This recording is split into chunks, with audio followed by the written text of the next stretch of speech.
हरे कृष्णा। ओम अज्ञानतिमिरान्धस्य ज्ञानाञ्जनशलाकया चक्षुरुन्मिलितं येन तस्मै श्रीगुरुवे नमः।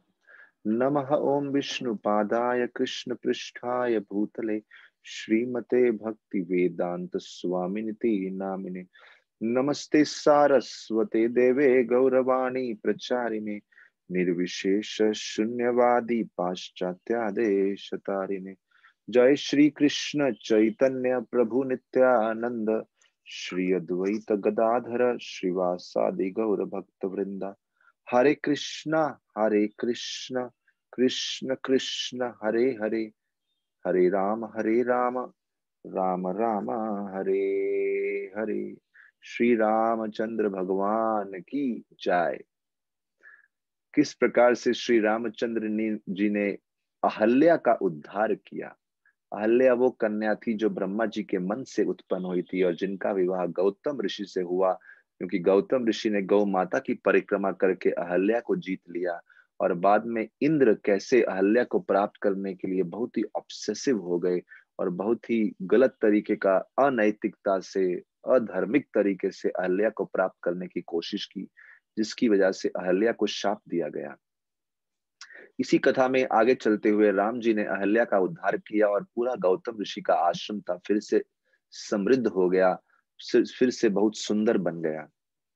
विश्वामित्र जी जो मिथिला पहुंचने ही वाले थे, उन्होंने एक डिटूर लिया था थोड़ा कुछ समय के लिए, अहल्या उद्धार के लिए गौतम ऋषि के आश्रम में राम जी को ले गए थे। अभी वापस मिथिला की तरफ प्रस्थान किया और मिथिला नजदीक ही था। और विशेष रूप से विश्वामित्र जल्द से मिथिला के उस सेक्शन में पहुंचना चाहते थे जहां पे जनक महाराज जी का बहुत सुंदर यज्ञ चल रहा है। जैसे ही शहर में प्रवेश किए, शहर के सौंदर्य का वर्णन बड़े विस्तार से किया है। मिथिला में बहुत ऊंचे ऊंचे महल थे, टावरिंग बिल्डिंग्स, बड़े सुंदर लहराते हुए ध्वजाएं थे चारों दिशाओं में। बहुत बढ़िया तरीके से घंटियां बज रही थी और सभी दीवारों की, महलों की दीवारों का बहुत अच्छे से, बड़े अच्छे से वो सुसज्जित थी, डेकोरेटेड थी। ऐसे लग रहा था ये सभी महल तैयार किए गए हैं राम जी के स्वागत के लिए। और महल ही तैयार नहीं, केवल महल की तैयारी देख के ही ये नहीं कहा जा सकता, बल्कि एक महत्वपूर्ण बात है, उस महल में एक बहुत कीमती हीरा था जो राम जी के लिए रखा गया था। वो कीमती हीरा कब से वेट कर रहा है कि मेरा असली स्वामी जो है वो मुझे ले जाएगा। और वो है माता सीता, जो राम जी की प्रतीक्षा कर रही थी।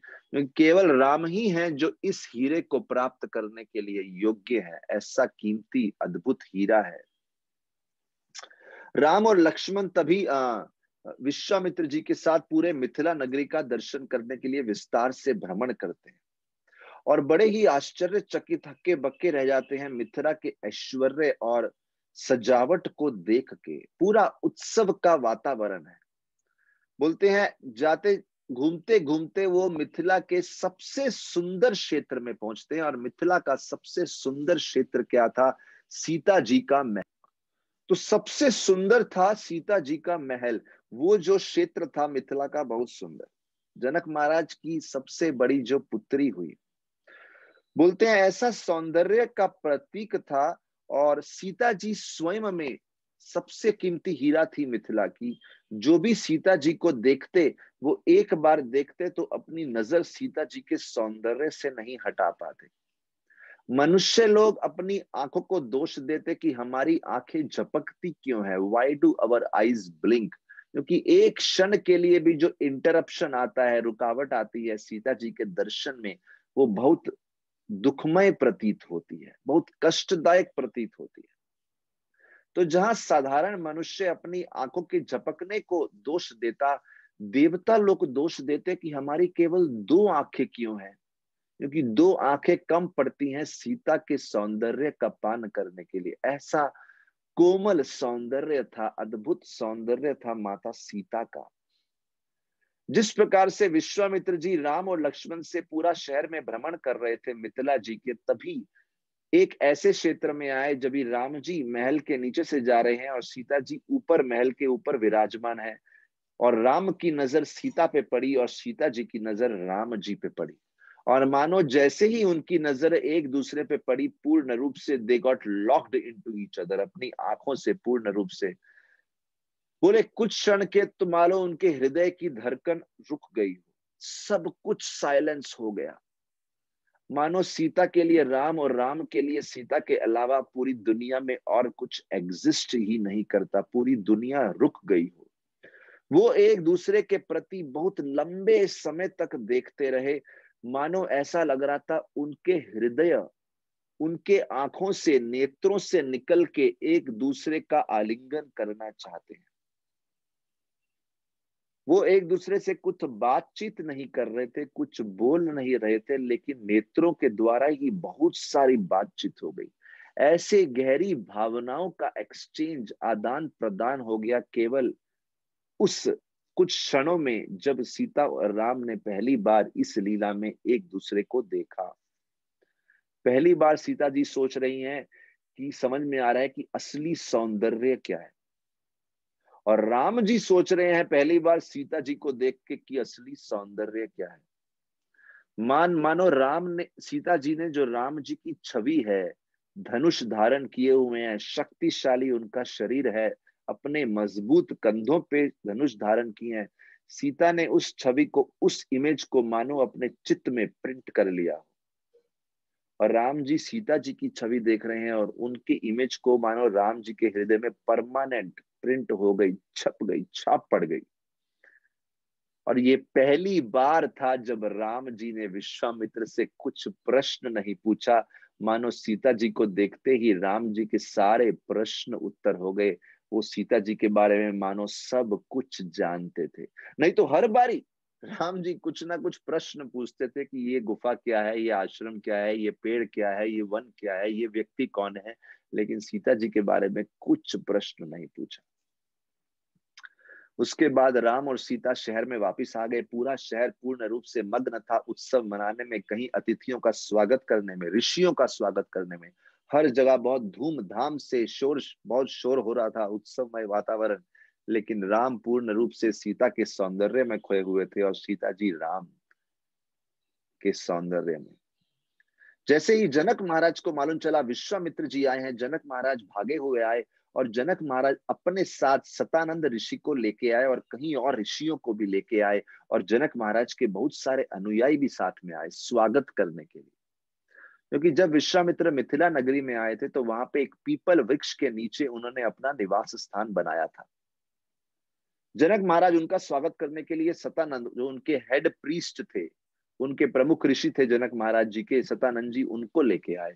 सता जी ने विश्वामित्र जी का बहुत अच्छा सत्कार किया।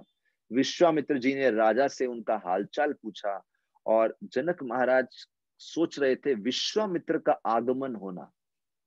देखिए, जनक महाराज का यज्ञ आखिरी स्टेज में था, कंप्लीट होने ही वाला था। तो जनक महाराज सोच रहे हैं, कंप्लीशन में लगभग 12 दिन रहते थे कंप्लीट होने को, बड़ा लंबा यज्ञ चल रहा था। बोले पूर्णता के समय विश्वामित्र का आना मानो यज्ञ सच में सफल हुआ। यहाँ पे एक बात जाननी चाहिए, किसी भी यज्ञ को सफल तब माना जाता है जब भगवान विष्णु प्रसन्न हो, क्योंकि भगवान विष्णु ही यज्ञ के अल्टीमेट लक्ष्य हैं, प्रयोजन है। अगर विष्णु प्रसन्न नहीं तो यज्ञ पूर्ण रूप से संपन्न नहीं माना जाता, सफल नहीं माना जाता। अभी यहाँ पे तो प्रसन्न होने की बात तो बहुत छोटी है, यहाँ तो साक्षात विष्णु राम के रूप में आ गए यज्ञ में। इससे बड़ी बात क्या हो सकती है, इससे बड़ी सफलता क्या हो सकती है जनक महाराज के लिए, जहां पे राम जी स्वयं आ गए। जनक महाराज विश्वामित्र की स्तुति कर रहे हैं कि आपका माना हमारे यज्ञ के लिए सफल है। तभी जनक महाराज की नजर पड़ती है इन दो युवाओं पे जो विश्वामित्र जी के साथ में विराजमान है, और जनक महाराज जी पूछते हैं ये युवा कौन है। विश्वामित्र उनका परिचय बताते हैं और बताते हैं कि ये राम है और लक्ष्मण है और दशरथ के सुपुत्र हैं।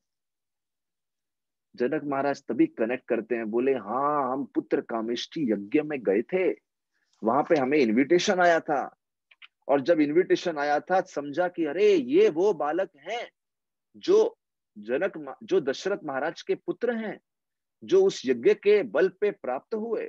बड़े खुश हुए जनक महाराज सुन के। लेकिन विश्वामित्र ने केवल परिचय राम और लक्ष्मण नाम दे के नहीं किया, देखिए, परिचय देने का भी एक तरीका होता है। जब किसी का नाम बताएं, उसके साथ उनके गुण, उनके अचीवमेंट्स, उपलब्धियां बताएं, तो परिचय कंप्लीट होता है। विशेष रूप से किसी महान व्यक्तियों का परिचय दिया जाए, थोड़ा उनकी प्रशंसा, उनके गुण, उनका सत्कार अच्छे से होना चाहिए। विश्वामित्र बोलते हैं, ये राम और लक्ष्मण है, ये राम है जिन्होंने अपने एक बाण से सबसे कठिन राक्षस जो था हमारे लिए ताड़का, उसको मार दिया। मारीच और सुबाहु को भी इन दोनों ने दंड दिया। जब इस प्रकार से विश्वामित्र बड़े विस्तार से राम की शक्तियों का वर्णन कर रहे थे, जनक महाराज के हृदय में राम और लक्ष्मण के लिए आदर बढ़ गया। जनक और सतानंद ऋषि दोनों बड़े ही ध्यान से राम और लक्ष्मण के बारे में सुन रहे थे। उसके बाद देखिए, पहले तो जनक महाराज ने राम की शक्तियों का वर्णन किया, कैसे ताड़का और मारीच और सुबाहु को दंड दिया राम जी ने। लेकिन उसके बाद उन्होंने राम के हृदय के करुणामय दृष्टिकोण को दर्शाया, दयामय दृष्टिकोण, कंपैशन और काइंडनेस को दर्शाया। कैसे राम जी ने अहल्या का उद्धार किया। अहल्या जिसने एक पाप किया था, जिससे गलती हो गई थी, राम जी ने अपने चरण स्पर्श से अहल्या को हर प्रकार के पाप से मुक्त किया और फिर से उनके आश्रम को समृद्ध कर दिया। देखिए, जनक महाराज राम और लक्ष्मण की शक्ति से बड़े प्रभावित हो रहे थे। सतानंद जी भी प्रभावित हो रहे थे। लेकिन उसके बाद जब सतानंद ने ये वाला समाचार चुना अहल्या का, तो राम सतानंद जी तो बहुत ज्यादा आनंदित हो गए। दो कारण थे। एक तो अहल्या जो थी वो सतानंद जी की माता हुई, और सतानंद जी दुखी थे कि उनकी माता एक दंड भुगत रही है, एक शाप भुगत रही है। वो चाहते थे कि उनकी माता का कल्याण हो। ये सुन के कि गौतम ऋषि और अहल्या का आश्रम फिर से बहुत समृद्ध, अच्छे से स्थापित हो गया है, पुराने दिन वापिस आ गए हैं, सतानंद ऋषि बहुत प्रसन्न हुए और मानो उनके हृदय में अपार कृतज्ञता उत्पन्न होने लगी राम जी के प्रति। बहुत धन्यवाद करना चाहते थे, सम्मानित करना चाहते थे राम जी को। और दूसरी बात, ये अहल्या वाली कथा इनके हृदय में इतना प्रेम क्यों उत्पन्न करी? क्योंकि देखिए, एक सामान्य व्यक्ति, कॉमन व्यक्ति होता है, वो प्रभावित होता है किसी की शक्तियों के बारे में सुन के। लेकिन जो महान बुद्धि वाला विकसित व्यक्ति होता है, वो शक्ति से तो प्रभावित होता है, लेकिन शक्ति से ज्यादा किसी के करुणा से, कंपैशन से, काइंडनेस से प्रभावित होता है। तो ये राम जी का जो दया दर्शाया अहल्या के प्रति, उससे बहुत प्रभावित हुए कि इस प्रकार से बड़ी आसानी से किसी को उनके पापों से मुक्त किया। जनक महाराज ने एक बात नोट करी यहाँ पे, जब विश्वामित्र जी राम और लक्ष्मण की प्रशंसा कर रहे थे, विशेष रूप से राम जी की प्रशंसा कर रहे थे, राम जी सर झुकाए हुए बड़े ही नम्रता से, दीन भाव से वहां बैठे थे। जनक महाराज ने नोट किया राम जी में कितना नम्रता है, विनम्रता कितनी है। तो जो वृक्ष बहुत फल देता है, समाज के कल्याण में लगा रहता है, वो वृक्ष पे इतने सारे फल होते हैं, फलों के वजन से वो वृक्ष हमेशा झुका रहता है। लेकिन जो वृक्ष फल नहीं देता, उसमें झुकने वाली कोई बात नहीं है, वो तो अड़िग पूरा अड़ के सीधा खड़ा रहता है। तो इसी प्रकार से जो व्यक्ति समाज की सेवा में बहुत तत्पर रहता है, अच्छे गुणों से, जैसे फल वृक्ष के ऊपर लगे हैं, ऐसे जिस व्यक्ति के चरित्र में अच्छे गुणों के फल लगे हों, वो व्यक्ति हमेशा नम्रता से झुका रहता है। राम जी का सर इस प्रकार से झुका था। और जनक महाराज जी ने ये नोट किया। जनक महाराज जी जानते थे हीरे की परख क्या है, सोने की परख क्या है, किसी के व्यक्तित्व को कैसे परखना। देखिए, ये सब कथा वहां पीपल के वृक्ष के पास हो रही है। विश्वामित्र जी, राम लक्ष्मण है, और जनक महाराज के साथ सतानंद जी और कहीं ऋषि और कहीं सारे लोग हैं। तो विश्वामित्र जी ने राम और लक्ष्मण का परिचय दिया, लेकिन सतानंद जी ने सोचा पूरी मिथिला की खुशी के लिए थोड़ा विश्वामित्र जी का महिमा गान करते हैं। और विशेष रूप से सतानंद जी विश्वामित्र का महिमा गान क्यों करना चाहते थे? क्योंकि सतानंद जी जानते थे कि उनकी माता का कल्याण राम ने किया, लेकिन राम को वहां पे लेके जाने वाले कौन है? विश्वामित्र जी। क्योंकि राम तो पूछ रहे थे कि अगर मिथिला इस दिशा में है तो विश्वामित्र जी आप हमें उस दिशा में क्यों लेके जा रहे हैं? तो सतानंद जी जानते हैं कि हमारा मेन प्रमुख कृतज्ञता विश्वामित्र जी के प्रति है। अभी आप देखिए, विश्वामित्र के साथ उनके फॉलोअर हैं राम और लक्ष्मण, और सतानंद जी के साथ जनक महाराज और उनके कई सारे फॉलोअर हैं। तो ये दो ऋषि का मिलन हो रहा है, सतानंद और विश्वामित्र जी। और जब दोनों ऋषि मिल रहे हैं अपने अनुयायियों के सामने, तो उनका आपस में व्यवहार कैसा होता है, ये सीखने वाली बात है। जब दो बराबर के लोग मिलते हैं, अक्सर अगर उनसे बोलो कि आप अपने मित्र के बारे में बोलिए, अपने मित्र के बारे में हमेशा उनके संघर्ष और बुराइयां ही ध्यान में आती हैं। बहुत मुश्किल हो जाता है केवल अच्छी बातें बोलना। ये कुछ मित्रता का एक डार्क साइड रहता है कि हम दूसरे व्यक्ति के बारे में कुछ जरूरत से ज्यादा ही जानते हैं, और अक्सर हमारी जिह्वा उनकी डार्क साइड के बारे में भी बोलना शुरू कर देती है। कभी उनसे कुछ गलती हुई हो, कभी उनसे कुछ बुराई हो गई हो, उनका अतीत कैसा रहा हो, संघर्षमय रहा हो। लेकिन सतानंद जी ने उस समय विश्वामित्र की महिमा गान करना शुरू किया। सतानंद जी दिखा रहे हैं कैसे अपने मित्र ऋषि को, एक लीडर दूसरे लीडर को दुनिया के सामने प्रस्तुत कर रहा है, तो कैसे प्रस्तुत करे? दुनिया की श्रद्धा उस लीडर में तोड़े नहीं, बल्कि श्रद्धा को बनाए और महिमा गान करे, प्रशंसा करे। विश्वामित्र ने कभी राम और लक्ष्मण को अपने जीवन के बारे में विस्तार में नहीं बताया था, उनका जीवन कैसे संघर्ष में रहा और किस प्रकार से वो इतने उत्तम स्तर को प्राप्त किए संघर्ष करके। लेकिन आज विश्वामित्र जी के बारे में सतानंद जी बताने वाले, और राम और लक्ष्मण जी बड़े ही ध्यान से सुन रहे थे उनके गुरु जी के अतीत के बारे में, कैसे वो अपने जीवन में इतने ऊंचे स्तर पे पहुंचे। और सतानंद जी ध्यान रखे कि उनकी वाणी किस प्रकार से बहुत बैलेंस्ड होनी चाहिए। जरूरत से ज्यादा प्रशंसा कर दिया, बनावटी प्रशंसा भी नहीं करनी है। और वो प्रशंसा करते हुए, तो पहली बात तो बनावटी प्रशंसा नहीं, सच्ची प्रशंसा करनी है। और साथ ही साथ वो प्रशंसा करते हुए और विश्वामित्र के जीवन का संघर्ष प्रस्तुत करते हुए ध्यान देना है कि जो विश्वामित्र के जीवन में कुछ कठिन, उनके व्यक्तित्व में कुछ कठिन संघर्षमय समय थे जिनमें उनकी गलतियां हुई या उनके हृदय का कोई दोष सामने आ गया, उस बात का वर्णन बड़े संवेदनशीलता से, सेंसिटिविटी से करना है। अत्यधिक नेगेटिविटी उस कथा में नहीं आनी चाहिए, और बड़े अच्छे से, ताकि सबका उत्साह बढ़े, सबकी श्रद्धा एक दूसरे में बढ़े। तो ये जो वर्णन सतानंद जी ने किया, बड़ी सुंदरता से किया। और सबसे पहले सतानंद जी ने वर्णन किया कि विश्वामित्र कैसे एक राजाओं के कुल से हैं, सोम वंश से, और वो सोम वंश में कैसे कैसे राजा आए हैं उसके बारे में विस्तार से वर्णन किया। उन्होंने वर्णन किया कैसे सोमदेव जो चंद्रमा के भगवान हैं, उन उस कुल में सबसे पहले राजा जो हुए पुरुरवा, पुरुरवा के ग्रेट ग्रेट ग्रेट ग्रैंडसन हुए जाहनु मुनि, जिनकी कथा हमने कुछ एपिसोड पहले सुनी थी। वो पूरी गंगा जी को पी गए थे। वो जाहनु मुनि के आगे ग्रेट ग्रैंडसन हुए कुशक, जिनकी कथा भी हम पहले सुन चुके हैं कि कुशक के 4 पुत्र थे। उसके बाद आगे चल के हमने कथा सुनी, एक गाधी नामक व्यक्ति थे, और उन गाधी जो व्यक्ति थे उनके पुत्र हुए विश्वामित्र जी, या फिर जिन्हें कौशिक राजा के नाम से जाना गया, और उनकी बहन हुई कौशिकी। और कौशिकी नदी के बारे में हमने चर्चा कुछ समय पहले, कुछ एपिसोड्स पहले की थी। तो इस प्रकार से पूरे वंशावली का वर्णन इन्होंने बड़े प्रेम से किया सतानंद ऋषि ने।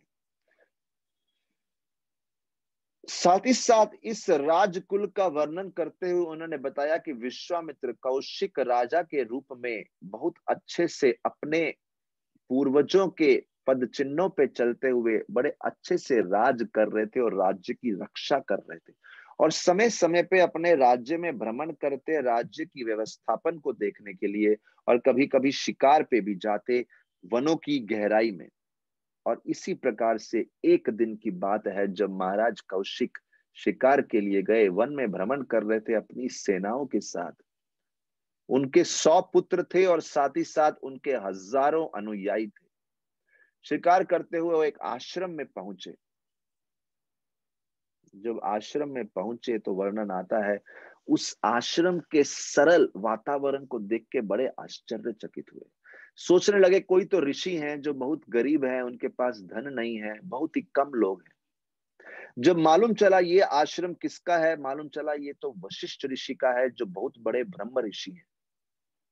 सोचने लगे वशिष्ठ ऋषि तो बहुत ऊंचे दर्जे के ऋषि हैं, इनका तो आश्रम कहीं अनुयायियों से भरा होना चाहिए, इतना सिंपल कैसे? उनको समझ में नहीं आ रहा था। वो जानते नहीं थे विश्वामित्र एक ऐसे प्रभावशाली ऋषि हैं, लेकिन साथ ही साथ बहुत विनम्र हैं। उनको बहुत ज्यादा रुचि नहीं है बहुत सारे अनुयायी एकत्र करने में, भौतिक समृद्धि में, भौतिक वस्तुएं एकत्र करने में। वो तो पूर्ण तरह से भगवान पे केंद्रित है।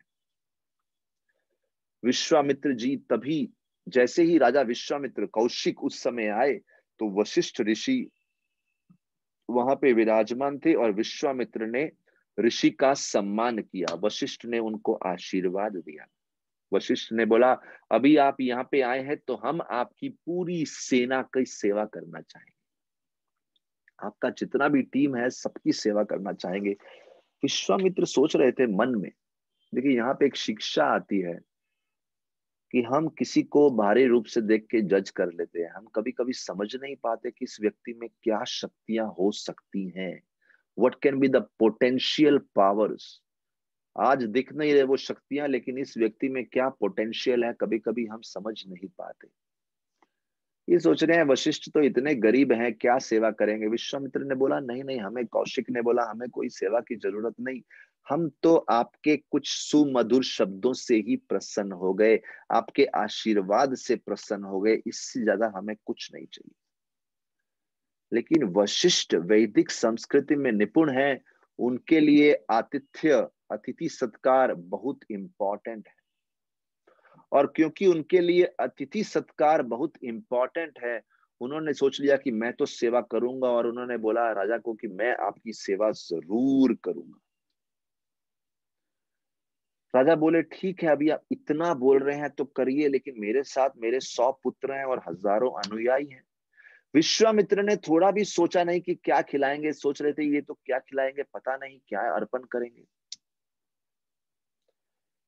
लेकिन तभी वशिष्ठ ने अपनी गैया को बुलाया। उनके पास एक विशेष कामधेनु थी, एक विशेष गाय थी।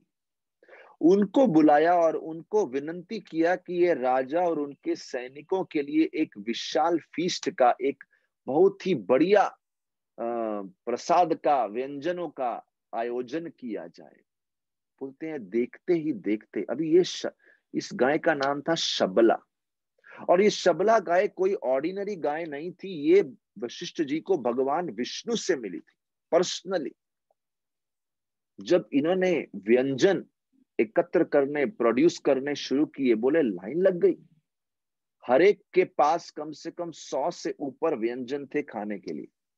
और हर आइटम जो थी, हर भोग का, प्रसाद का जो भी आइटम बनाया गया था, उसका एक अद्भुत टेस्ट, ऐसा कलरफुल मील, स्वाद, रंग, फ्लेवर। बोले मीठे भी थे, नमकीन भी थे, खट्टा भी था। All 6 kinds of tastes were there, 6 kinds of flavors were there। पूरे जितने भी राजा के अनुयायी थे, उन्होंने दिल भर के खाया। और राजा खाते समय और एक एक आइटम का स्वाद अनुभव करते समय लगातार शबला को देखते रहे। और बोलते हैं ना, ध्यायतो विषयान पुंसाम संगाश्चेषोपजायते। जब एक वस्तु पे हम थोड़ा सा टेम्पटेशन, ध्यान लगाते हैं और लगातार लगातार ध्यान लगाते रहते हैं, हमारा ध्यान पूर्ण रूप से केंद्रित होते हुए हमारे हृदय में एक डीप अटैचमेंट हो जाता है। और वो अटैचमेंट वासना में बदल जाता है कि हमें किसी ना किसी से तरीके से ये इच्छा पूर्ण करनी है। विश्वामित्र के हृदय में वासना बैठ गई कि मुझे तो ये गाय चाहिए किसी भी हालत में। और वो सोचने लगे मैं राजा हूं, मेरा पूरा अधिकार है इस गाय को प्राप्त करने का। उनकी बुद्धि पे, उनके मन पे, उनके चित्त पे ये गाय ऐसा, ये गाय को, गौ माता को पाने का विचार ऐसा हावी हो गया, सारी शर्म, लज्जा, दया, सम्मान सब छोड़ दिए। यहाँ पे हम देखते हैं कि जब हमारे हृदय में कुछ टेम्पटेशन जागृत होती है, कुछ लोभ जागृत होता है, और जब वो लोभ वासना में बदल जाता है, तो हमारा सारा अच्छे गुणों का बनावटी दिखावा सब टूट जाता है। विश्वामित्र बहुत अच्छे रूप में अपने आप को प्रस्तुत कर रहे थे कि अरे मैं तो आपका दास हूं, वशिष्ठ आप ऋषि हैं। वशिष्ठ को सम्मान किया, वशिष्ठ के सामने दंडवत प्रणाम किया, वशिष्ठ की गरीबी देख के दया आ रही थी।